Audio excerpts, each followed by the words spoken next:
time to stop speaking.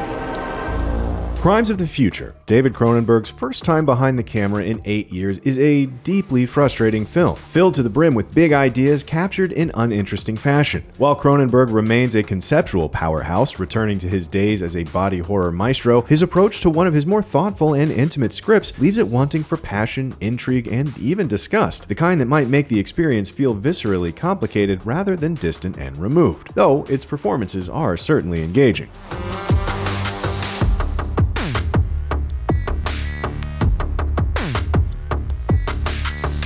It's set in a future where pain and infection have all but disappeared, and where select humans are blessed with the ability to feel pain as they inexplicably evolve new organs. Lea Seydoux and Viggo Mortensen play Caprice and Saul Tenser, a pair of performance artists whose MO involves Caprice publicly extracting Tenser's new body parts in a form of ritualistic surgery. Things grow more complicated as Caprice and Tenser capture the attention of police and government bureaucrats concerned with the way human beings are changing. Among them, Kristen Stewart as Temlin, leading to questions of political allegiance in a rapidly changing world. Cronenberg's matter-of-fact approach to this premise yields an amusing absurdism, as his characters elaborate on political mechanics and the illicit nature of their art. Though, as they go long on extolling the virtues and vices of this new world, the camera rarely captures the way they get swept up in their macabre passions and bodily modifications. It's a keenly observant film, but one whose observations are about emotional impulse and response to physical stimuli. Unfortunately, it rarely embodies that response. On paper, it's a work of stunning transhumanism, in which people discover brand new methods of arousal and expression.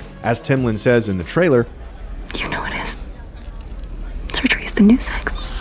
In concept, Crimes of the Future feels like Cronenberg's Videodrome and Crash smashed together, all wrapped in a film that shares its name, albeit little else, with the director's very first feature from 1970. It's Cronenberg reaching into his past in order to examine his own self-expression, with characters that question whether these new forms of creativity are born from impulse or intent, and whether creators themselves can be canvases. Is film the art, or is it merely a medium for the real art, i.e. the artist? The question of where the idea of art truly lies is as poignant as anything sci-fi body horror has ever asked, but in Crimes of the Future, the question rarely goes beyond spoken words. Before the film lays its cards on the table and presents its most esoteric ideas about the overlap between the synthetic and the biological, Cronenberg creates intrigue through still, clean compositions and tableaus that both merge and separate characters from their surroundings. For all his wonderfully messed up cinematic ideas, he doesn't get nearly enough credit as a precise visualist, but this measured formalism ends up a detriment whenever Cronenberg's new sex becomes the central focus.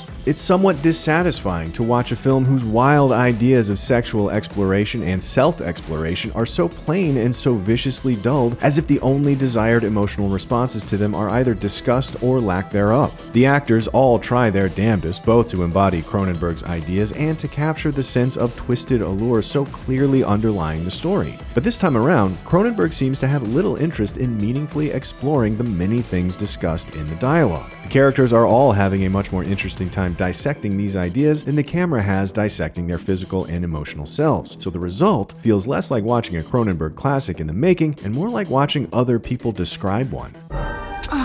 Whoops. Sorry.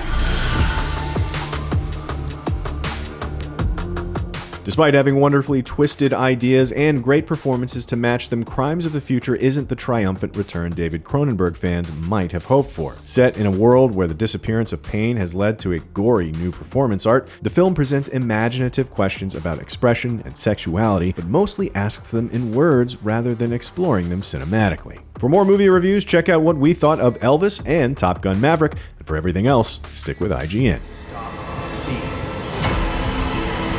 It is time to stop speaking. It is time to listen.